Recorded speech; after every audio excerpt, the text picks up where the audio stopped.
దసరా ఉత్సవాలకు విజయవాడ ఇంద్రకీలాద్రి ముస్తాబైంది. ఈ నెల అక్టోబర్ 3 నుంచి అక్టోబర్ 12 వరకు జరిగే దేవి శరన్నవరాత్రులకు అన్ని ఏర్పాట్లు సిద్ధమయ్యాయి. దసరా మహోత్సవాలలో భక్తులకు అమ్మవారి దర్శనం కల్పించేందుకు ప్రత్యేక క్యూ లైన్లు ఏర్పాటు చేశారు. ఉచిత దర్శనం 100 రూపాయలు, 300 రూపాయలు, 500 రూపాయల టికెట్ దర్శనాలు కల్పించేందుకు క్యూ లైన్లు వేర్వేరుగా ఏర్పాటు చేశారు. అంతరాలయ దర్శనాన్ని వివిఐపి ప్రోటోకాల్ ఉన్నవారికి మాత్రమే పరిమితం కానుంది. మరింత సమాచారాన్ని మా ప్రతినిధి గాలిబ్ అందిస్తారు. దసరా శరన్నవరాత్రి ఉత్సవాలకు ఇంద్రకీలాద్రి ముస్తాబైంది. రేపటి నుంచి ఈ నెల 12వ తారీఖు వరకు కూడా ఉత్సవాలు జరగబోతున్నాయి. నేపథ్యంలోనే అధికార యంత్రాంగం పూర్తి ఏర్పాట్లు చేసింది. మొత్తం 13 ఏదైతే ఉందో ప్రభుత్వ శాఖలకు సంబంధించిన సిబ్బంది ఈ దసరా ఉత్సవాల్లోని నిర్వహణలో పాల్గొబోతున్నారు. ఇందుకోసం ప్రత్యేక ఏర్పాట్లు చేయడం జరిగింది. ప్రస్తుతం మనం ఇంద్రకీలాద్రి కింద ప్రాంతంలో ఉన్నాం. ఏదైతే ఉందో ఘాట్ రోడ్డు ముఖ ప్రాంతంలో ఉందాం, ముఖద్వారం వద్ద ఉందాం. ప్రస్తుతం పరిస్థితిని ఇక్కడ చూద్దాం. ప్రధానంగా చూసుకోవచ్చు, అమ్మవారి దసరా శరన్నవరాత్రి ఉత్సవాల నేపథ్యంలోని ఏర్పాట్లను చాలా పకడ్బందీగా ఆలయ అధికారులు చేశారు. ఎప్పుడూ లేని విధంగా ఈసారి ఏర్పాట్లు చేస్తున్నాం అనేది మాత్రం ఇప్పటికే దేవాదాయ శాఖ మంత్రితో పాటు స్థానిక ఎమ్మెల్యేగా ఉన్న సుజనా చౌదరి కూడా ప్రకటించిన నేపథ్యంలో పూర్తి స్థాయి ఏర్పాట్లు కనబడుతున్నాయి. ప్రధానంగా ఈసారి శ్రీ క్రోధినామ సంవత్సర దసరా మహోత్సవాల 2024 పేరుతో ఉత్సవాలు నిర్వహించినట్లు కూడా ఆలయ అధికారులు చెబుతున్నారు. ప్రధానంగా రేపు 3వ తారీఖు నుంచి ఈ నెల 12వ తారీఖు వరకు కూడా అమ్మవారి ఉత్సవాలు జరగబోతున్నాయి. తొలి రోజు శ్రీ బాల త్రిపుర సుందరి అలంకరణతోని అమ్మవారి ఉత్సవాలు ప్రారంభం కాబోతున్నాయి. ఇంకా దాంతోపాటు భారీగా, అంటే గతంతో పోలిస్తే ఈసారి భక్తుల సంఖ్య చాలా ఎక్కువగా కనపడే అవకాశాలు కనపడుతున్నాయి. గత ఏడాది దాదాపు 10 నుంచి 15 లక్షల మంది భక్తులు అమ్మవారి దర్శనాన్ని చేసుకుంటే ఈసారి సంఖ్య మరింత పెరిగే అవకాశం ఉంది. ఈ నేపథ్యంలో క్యూ లైన్లోనే, ఎందుకంటే భక్తులు ఈ మార్గం నుంచే అమ్మవారి దర్శనానికి వచ్చే అవకాశం ఉన్న నేపథ్యంలో క్యూ లైన్లోనే పూర్తి స్థాయి ఏర్పాటు చేశారు. మరోపక్క ఎండ తీవ్రత కూడా ఎక్కువగా బెజవాడలో కనపడుతున్న నేపథ్యంలోని ఎండ నుంచి భక్తులకు ఎటువంటి ఏదైతే ఉందో బాడుండి ఎండ దెబ్బ తగలకుండా పూర్తి స్థాయి ఏర్పాట్లు చేసిన పరిస్థితి కనబడుతుంది.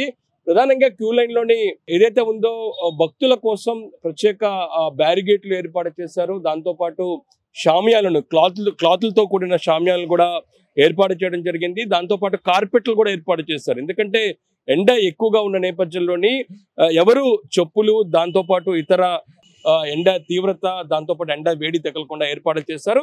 ప్రస్తుతం మనం ఘాట్ రోడ్ ముఖద్వార ప్రాంతం నుంచి కింద ప్రాంతం వరకు చూద్దాము. ఎందుకంటే వినాయకుడి గుడి నుంచి కూడా ఎప్పటిలాగానే వినాయకుడి గుడి నుంచి పై ప్రాంతం వరకు కూడా ఇందుకు సంబంధించిన క్యూ లైన్లు ఏర్పాటు చేసిన పరిస్థితి కనబడుతుంది. క్యూ లైన్ల కోసం ప్రత్యేకంగా 3 మార్గాలు ఏర్పాటు చేశారు. ఒకటి 100 రూపాయలు, రెండోది 300 రూపాయలు.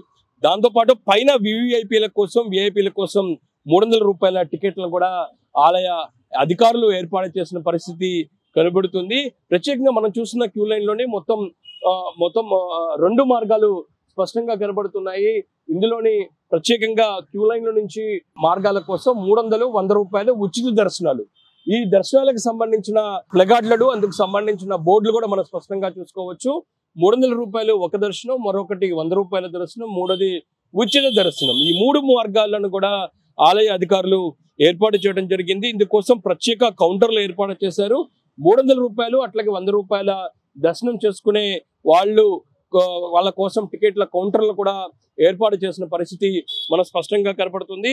దీనికోసం క్యూ లైన్ లో భారీ ఎత్తున ఏర్పాటు చేశారు. భక్తుల సంఖ్య కూడా ఎక్కువగా ఉన్న నేపథ్యంలో, అంతేకాకుండా రోడ్డు మార్గం ఏదైతే ఉందో దుర్గాఘాట్ నుంచి అమ్మవారి ఆలయానికి వెళ్లే మార్గానికి ట్రాఫిక్ ఎక్కువ ఉన్న నేపథ్యంలో నడిచే భక్తుల కోసం ఫుట్పాత్లు ఏదైతే ఉందో ఒక ఐరన్ తో కూడిన ఫుట్పాత్ స్టాండ్లు కూడా ఏర్పాటు చేసిన పరిస్థితి కనబడుతుంది. ఆ స్టాండ్ కూడా ప్రస్తుతం మనం తొలగించే ప్రయత్నం చూద్దాము.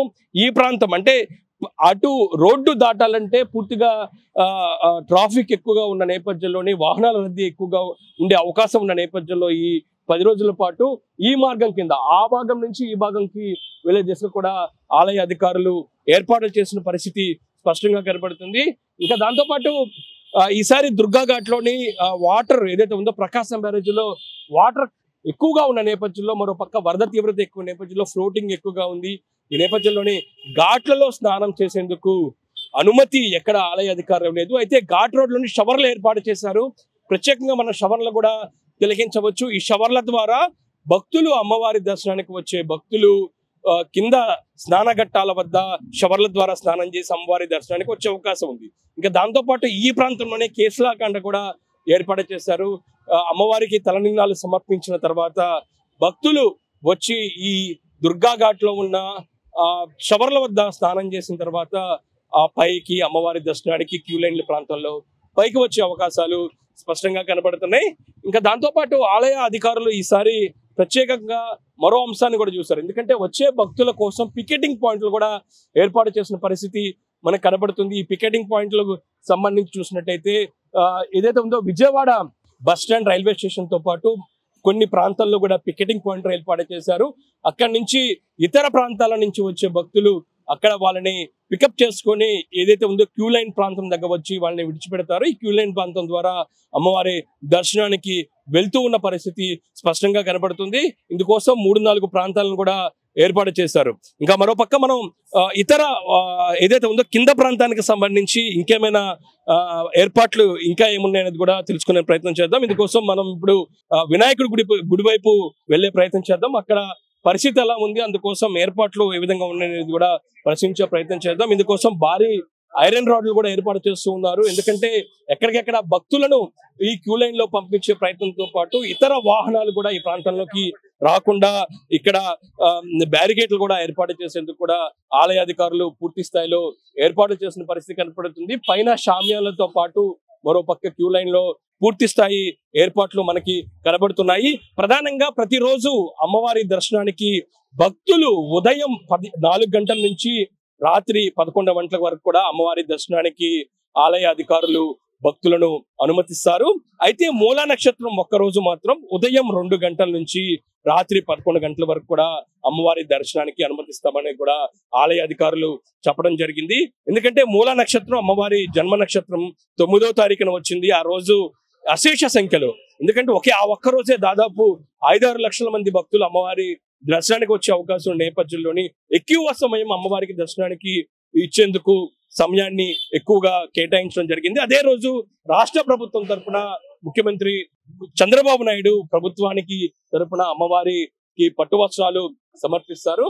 ఇంకా దాంతో పాటు అదే మిగతా రోజుల్లోని అంతరాలయానికి సంబంధించి ఈ దసరా శరన్నవరాత్రి సందర్భంగా అంతరాలయ దర్శనానికి అనుమతి నిలుపుదల చేశారు. వచ్చే 500 రూపాయల భక్తులు అమ్మవారి ముఖ దర్శనం చేసుకుని అమ్మవారి దర్శనానికి వెళ్లే అవకాశాలు కనబడుతుంది. ఇంకా విఐపీల కోసం ప్రత్యేక సమయాన్ని కూడా కేటాయించడం జరిగింది. ఎందుకంటే సామాన్య భక్తులకు ఖచ్చితంగా ఈసారి దసరా శరన్నవరాత్రి ఉత్సవాల్లో పెద్దపీట వేస్తామనేది మాత్రం ఆలయ సిబ్బందితో పాటు ప్రభుత్వ యంత్రాంగం చెప్తుంది. ఈ నేపథ్యంలో వివిఐపీల కోసం ఉదయం సాయంత్రం ప్రత్యేక సమయాల్ని కేటాయించారు. ఉదయం 8 గంటల నుంచి 10 గంటల వరకు సమయాన్ని కేటాయిస్తే మధ్యాహ్నం 2 గంటల నుంచి సాయంత్రం 4 గంటల వరకు కూడా ప్రత్యేక సమయాలను ఏర్పాటు చేయడం జరిగింది. ఇంకా దాంతో పాటు వికలాంగులు వృద్ధుల కోసం సాయంత్రం 4 గంటల నుంచి 5 గంటల వరకు కూడా భక్తుల కోసం ఇందుకు సంబంధించిన సమయాన్ని కేటాయించారు. ఓవరాల్ గా చూసినట్లయితే ఈసారి ఎన్డీఏ కూటమి ప్రభుత్వం అధికారంలోకి ఉన్న నేపథ్యంలోనే ఈసారి కనీవిని ఎరుగని రీతిలో దసరా శరన్నవరాత్రి ఉత్సవాలను చేయబోతున్నాం అనేది మాత్రం దేవాదాయ శాఖ మంత్రి ఆనం రామనారాయణ రెడ్డి ప్రకటించడం జరిగింది. ఇంకా దాంతో పాటు విజయవాడ సంబంధించిన ఉత్సవాలు జరుగుతున్న నేపథ్యంలోనే ఇంద్రకీలాద్రి కాకుండా విజయవాడ నగరం మొత్తం పూర్తి స్థాయిలోనే అమ్మవారి దసరా శరన్నవరాత్రి ఉత్సవాల సందర్భంగా పెద్ద ఎత్తున విద్యుత్ క్రాంతులు, దానికి సంబంధించిన లైటింగ్ కూడా ఏర్పాటు చేసిన పరిస్థితి కనబడుతుంది. ఓవరాల్ చూసినట్లయితే దసరా శరన్నవరాత్రి ఉత్సవాలకు ఇంద్రకీలాద్రి ముస్తాబైంది. రేపటి నుంచి ఈ నెల 12వ తారీఖు వరకు కూడా ఉత్సవాల ఏర్పాట్లను అధికార యంత్రాంగం పూర్తి చేసిన పరిస్థితి కనబడుతుంది. భక్తుల కోసం క్యూ లైన్ లో ప్రత్యేక ఏర్పాట్లు చేశారు. కింద వినాయకుడి గుడి నుంచి పైన అమ్మవారి దర్శనం వరకు కూడా ఎక్కడ భక్తులకు ఎటువంటి ఇబ్బంది లేకుండా అధికార యంత్రాంగం ఏర్పాట్లు చేసిన పరిస్థితి మనకి కనబడుతుంది. కెమెరా పర్సన్ వెంకట్తో గాలిబ్ షాన్, మెగా 9 టీవీ, విజయవాడ.